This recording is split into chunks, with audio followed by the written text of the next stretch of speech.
So this lesson will be about catheterization. Fundalek orally. Ay, fundalab. So, let us start the lecture for catheterization. So I will be using this lecture provided by our teacher to start my lecture and discussion for this topic, which is catheterization. So first is, ano nga ba yung catheterization? So lapit natin yun.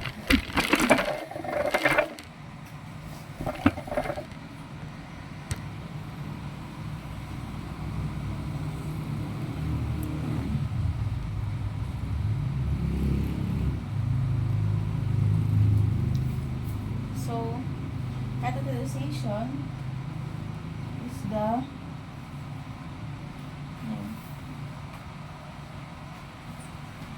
the introduction of a catheter to the urethra and into the urinary bladder. So, ano ulit yun? So, kapag sinabi mo daw na catheterization, you say that it means that ito yung pag-introduce ng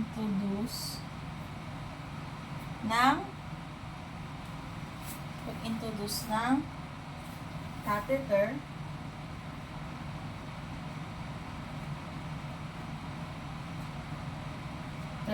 sa urethra.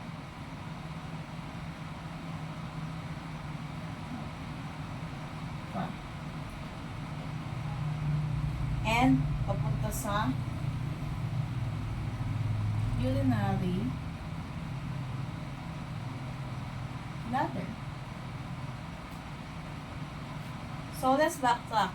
Ano daw ang catheterization? When you say catheterization, ito yung pag-introduce ng catheter into the urethra and into the urinary bladder.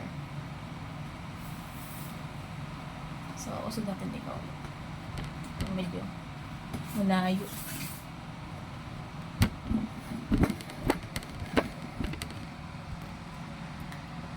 Okay. So, ano ba yung purpose ng catheterization? Di ba papaisip ka, ano nga ba yung purpose nito? Why do we do catheterization? So, we have two purposes, which is to provide the continuous flow of urine. So, ibigay ito ng purpose. So, let us light. Nice ko lang to. So, ano nga ba yung purposes nito? So, let's write down. Ano nga ba ang purposes?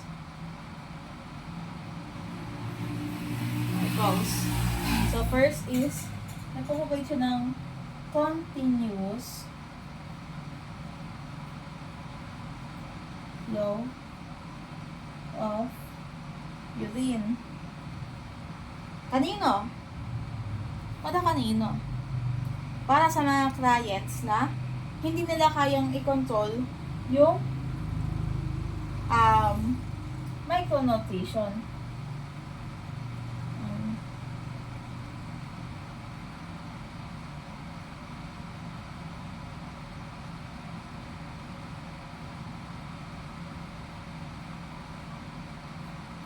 Para sa mga kliyente na yan.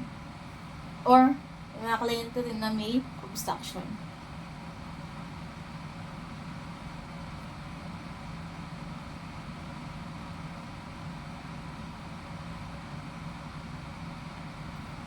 I think for this is for obstruction, it means na yung mga kliyente na may, ito ba yung mga may stones sa nila.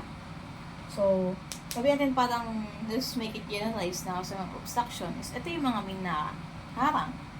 And, mga hindi makontrol yung micronutrition nila. So, ayun yun. Kumbaga para, yung may mga tao kasi mga umihi. So, this is a way for them to release urine continuously of course with the help of this procedure. So, ano naman yung pangalawa pa natin reason? We have another reason. So, that is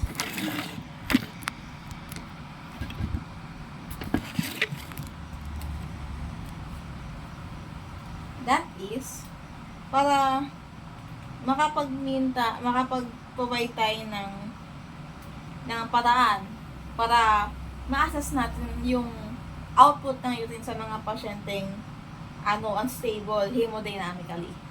So, ano nga ba yung hemodynamically unstable patients? So, let's skip that part muna kasi nga medyo complex siya. So, itahan naman natin na naman yung physiology of urinary elimination. So, it says here na urinary elimination depends on effective functioning of the upper urinary tract. So, para mag-function na mabuti ang elimination natin ng urine, dapat functioning well yung upper urinary tract natin and also the lower urinary tract. So, ano nga ba yung nagko-consist sa upper urinary tract and sa lower urinary tract? So, first is we have the kidneys.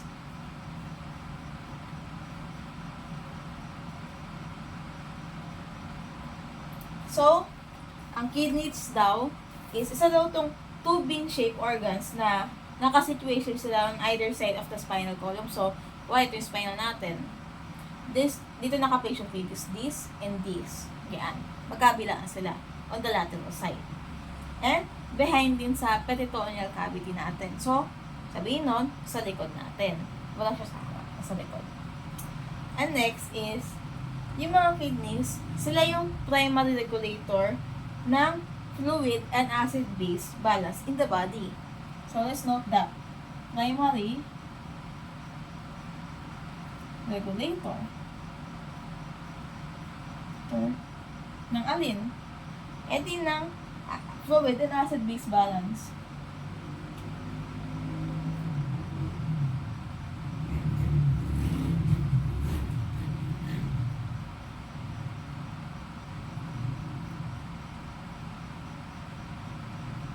Ano yung sulat ko? Kaliwete ako. So, sila yung primary regulator ng fluid and acid-base balance. Next up is, meron siyang nephron. So, kasama sa anatomy niya is yung nephron. So, ang nephron is the functional unit of the kidneys and its primary function is the formation of urine. So, sino ang responsible sa function and sa formation ng urine? Always remember, nephron.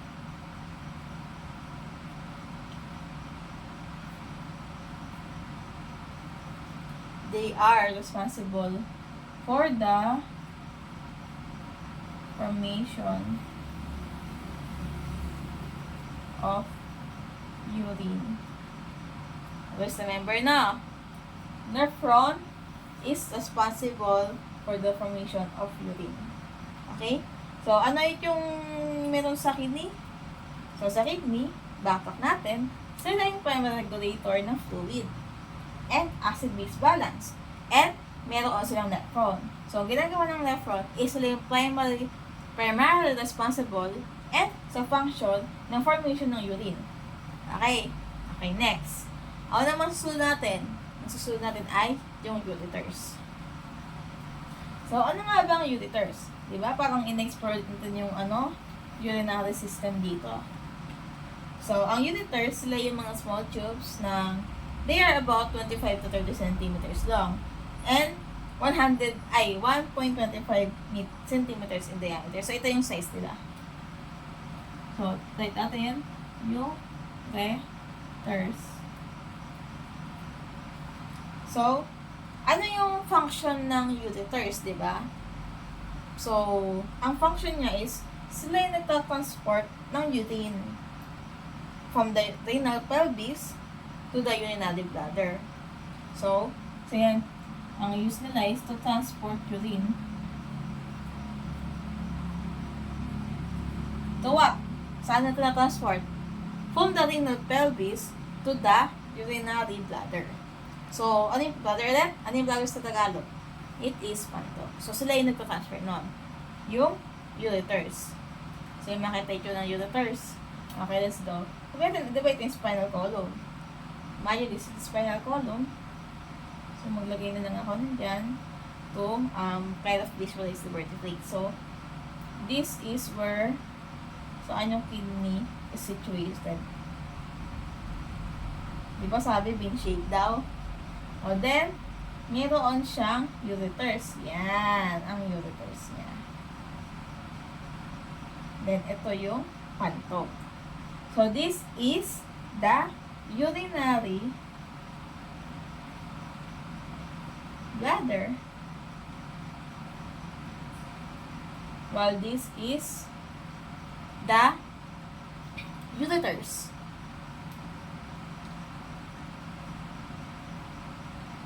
Ano naman to? Pwede niyo pa ito sagutan ha. Of course, this is the kidney. Okay, so, a little summary of anatomy. So, here we can visualize, ano nga ba yung ureters and ano nga ba yung urinary bladder. So, we can see naman, no? Parang, yung ureters, parang siya yung tubo na nakakonekta from the kidneys to the urinary bladder. Siya yung nagtatransport. Parang siya yung hose. Diba, gripo, hose, then washing machine. Parang ganun lang. If you think of the correlation.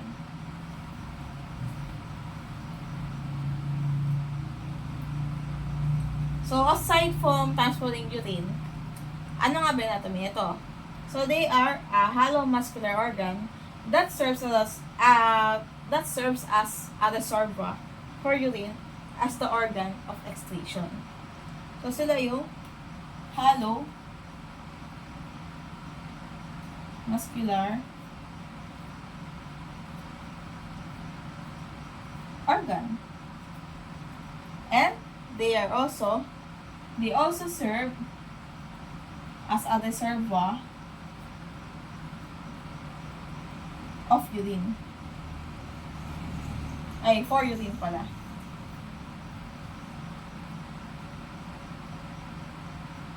Okay. So, ayun ulit yung ureters. So, balikan natin. Ano nga bang ureters? So, ulit, sila ang nagtatransfer ng urine from the renal pelvis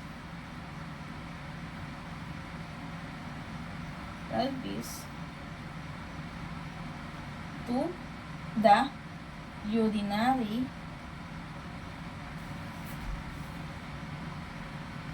bladder. Okay? So, siya yung nagtatransfer nun from the renal pelvis to the urinary bladder. Siya yung nagtatransfer ng urine. Ayun yung flow niya. Next is, it is a hollow muscular organ. And, siya rin yung nagsaserve as a reservoir for urine. Okay, gets? Okay, next. Next naman tayo. So, ano nga ba yung next? Ang next natin is urethra. Ano nga ba yung urethra? So, yung urethra yung nag-extend siya from the bladder to the urinary meatus.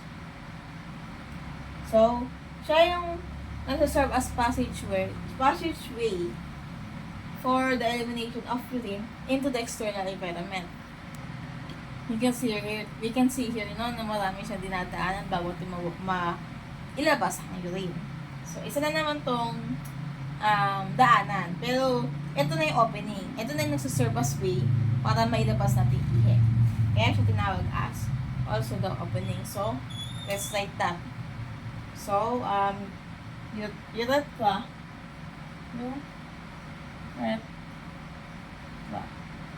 So, siya yung nag-extend to the bladder to the urinary meatus.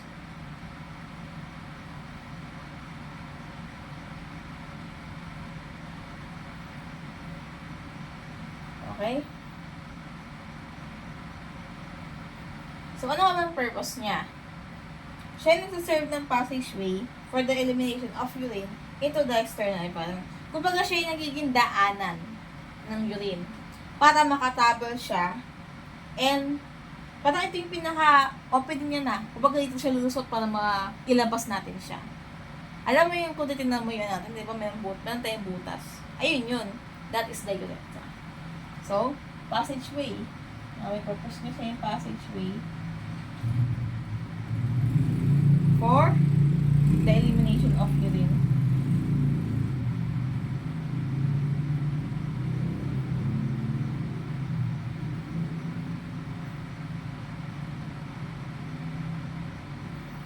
So, balikan natin mga ba yung urinary, kung ano nga ba yung urethra. So, nag-extend siya from the bladder to the urinary meatus. And, siya yung serve as passageway for the elimination of urine. Okay? Papunta sa external environment, Next is, ano naman ang urinary bladder? Ito yung nag-i-store ng urine. Yung urinary bladder, Alam natin alaman ito lahat, no? So, let's write urinary bladder. So, i-write natin, siya ang reservoir for urine. Ano ibig sabihin nito? Reservoir for urine. Ibig sabihin niyan, parang ayun yung storage urine ng urine. Diyan siya iniipon hanggang sa kailangan na natin siyang ilabas. Okay? Reservoir for urine. Next is, gina-guard siya ng urethra sphincter natin. So, let's say that. Guarded by urethral sphincter. And, ang maximum capacity niya is mahigit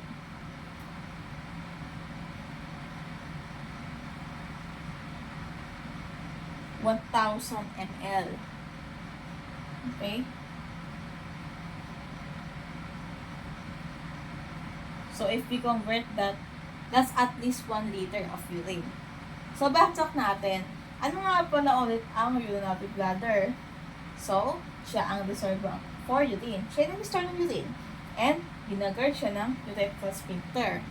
And lastly, ang maximum capacity niya, ang maximum capacity na kaya niyang i-hold, ang maximum capacity ng urine na kaya niyang i-store is 1,000 ml or 1 liter of urine.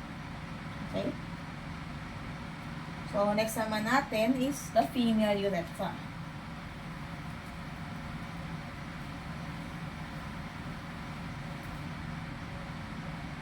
So, ang female urethra daw, female urethra.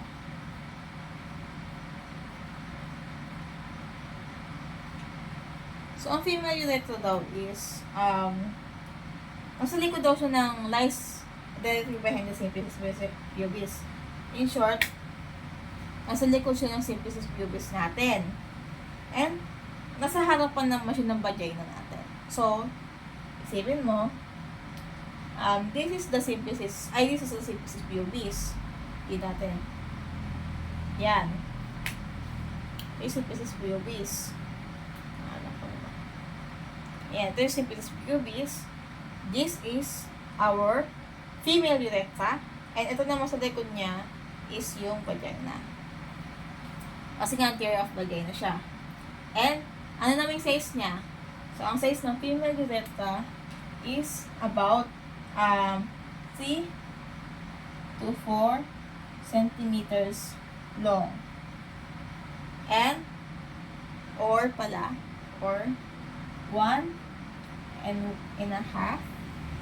or 2.5 inches. Okay, gets na. So, ano naman yung urinary meatus for the female? So, urinary meatus for the female is nakalocate siya between the labia minora in front of the vagina and below the clitoris. So, i-locate natin. So, sa female is nakalocate siya between the labia minora, front of the vagina, and below the clitoris. Okay. Let me do that to visualize. So, I'm drawing this from memory. So, let's say ito yung, yung mga paa. Yung paa ng pasyente. So, meron tayong pisngi dito. So, meron pa tayong, ito yung, hindi ba parang pa ganun yun eh.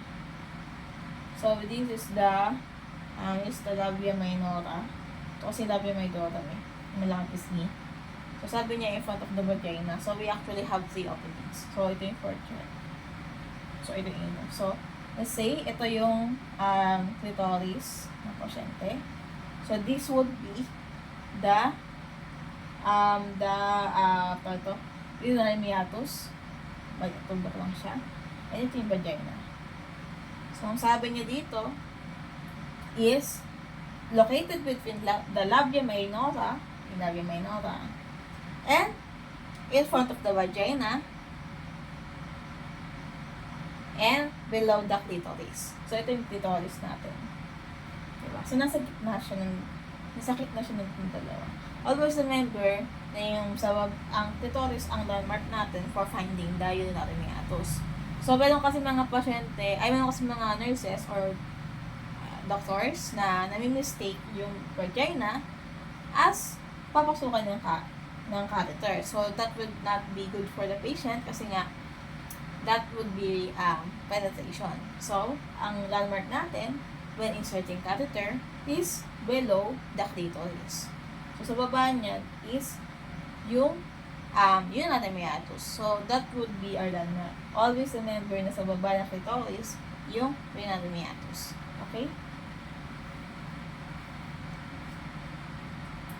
So, next is the labia majora. Ano naman daw yung labia majora? Sabi niya.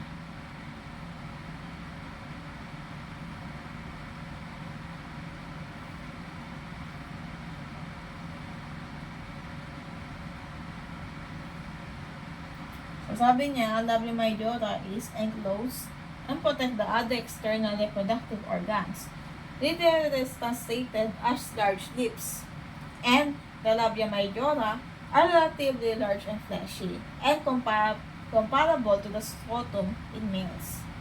The labia majora contains sweat and oil secreting glands. And after puberty, the labia majora are covered with hair. So, saan din yung labia majora?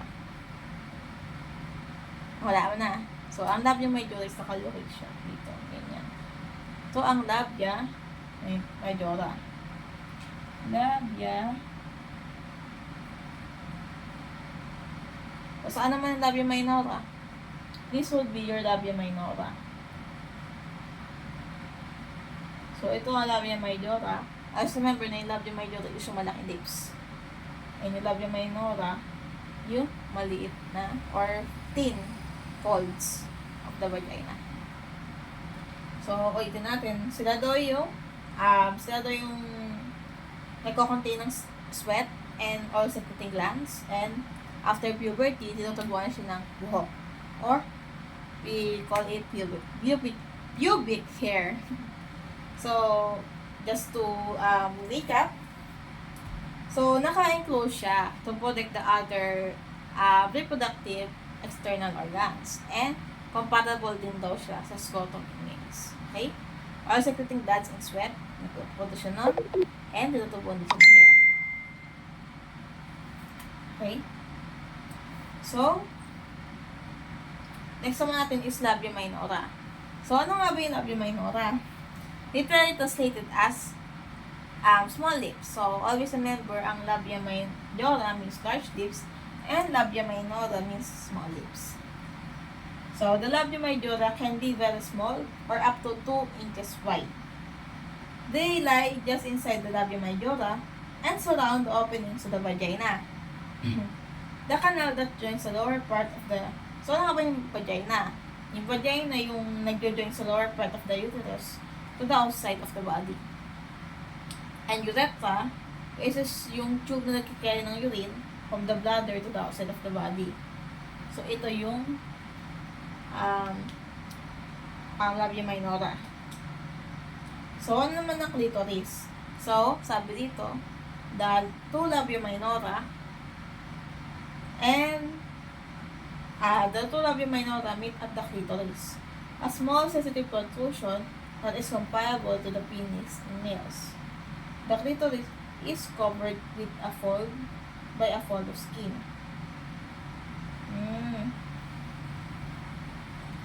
So, saan ba dito ang labia? Ang clitoris.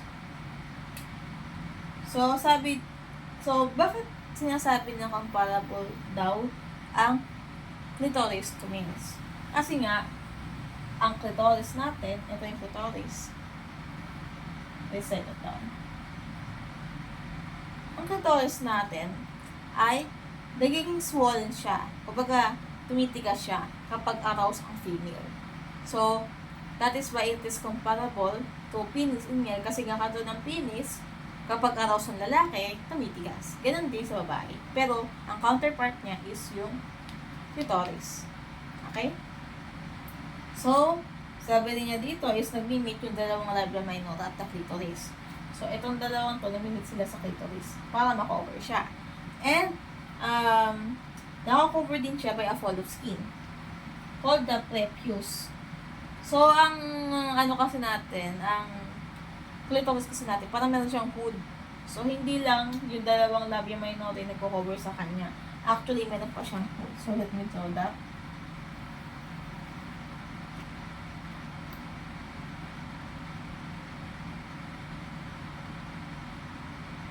So, meron siyang hood na paganto.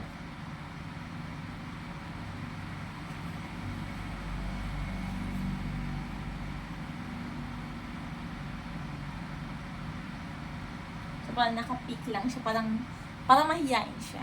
Kasi parang medyo litaw lang siya ng konti, pero hindi litaw ang clitoris dahil may naka-cover sa kanya na hood, which is with what we call the prepuce.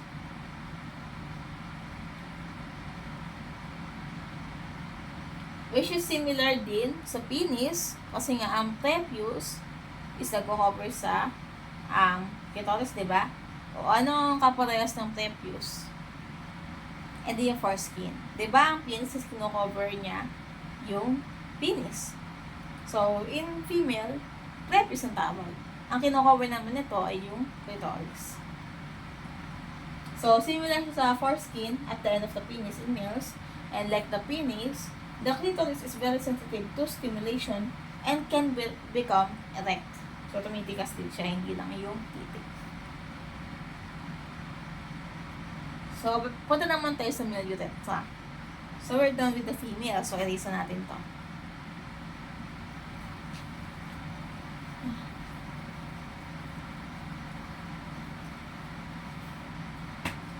So, male urethra is approximately 20 centimeters long and 5.5 to 6.5 inches. So, ano naman ang purpose ng male urethra?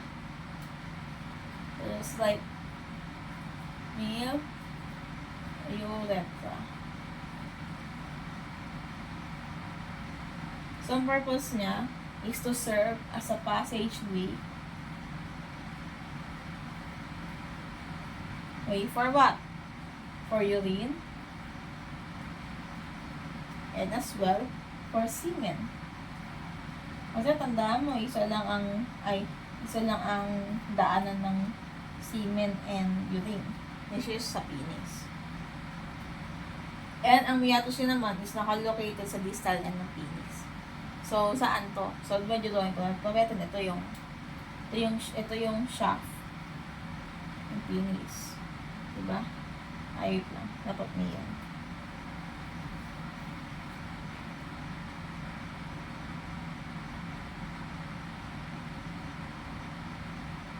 So, meron kasing head yan. So, this is where the This is where the meatus or the urinary of meatus of the penis is located. Ayan o. Sa may dulo ng penis. May butos dyan. Diyan lumalabas ang urine as well as semen. Sa may dulo ng penis. Hindi tanggalin na natin parang hood. Parang gato na lang. At dito. Yan. Diyan yun. Yun natin meatus nila. So, next naman natin. Ano naman ang penis? So, ang penis is yung male organ na ginagamit sa sexual intercourse. Meron siyang 3 parts. Meron siyang root, which is naka-attach sa wall ng abdomen. Meron siyang body, or also called a shaft. And the glans, which is the cone-shaped part of the end of the penis. And the glans.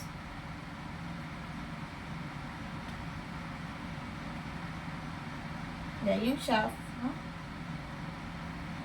the glans. Yung glans ng penis is naka-cover siya ng loose layer of skin. So, anong tawag dito? This is called the foreskin. And yung skin nito is sometimes na-remove siya sa procedure ito tawag natin na circumcision or too late. Yung Tagalog sa mga lalaki.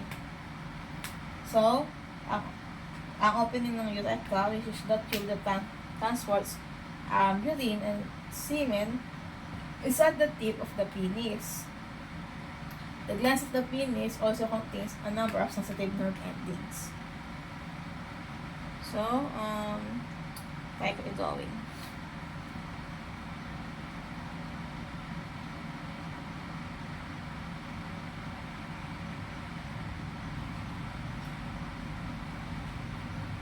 So, ito yung balls niya.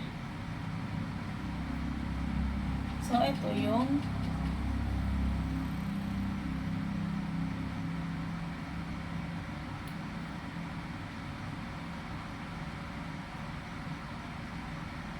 ito yung organ ng lalaki. So, ito yung root. Ito is the root. Kasi ayan yung umattach sa abdomen ng lalaki. And this is the shaft.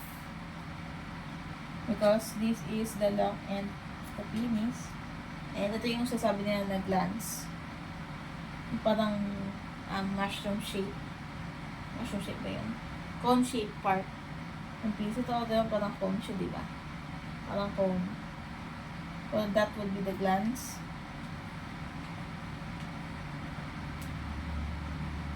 And this would be the foreskin. Foreskin. Ito. Foreskin.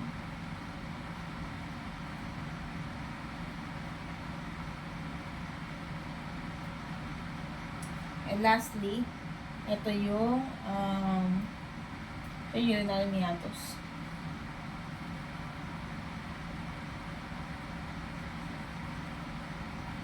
Okay? You can see. So, ang tawag sa process ng pag-remove ng foreskin is called circumcision.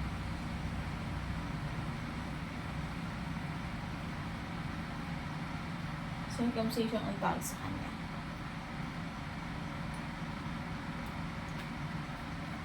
So, yung glands sa penis, nagkakontain siya ng number of sensitive nerve endings.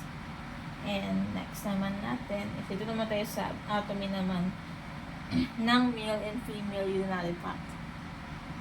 So, medyo remove na natin to.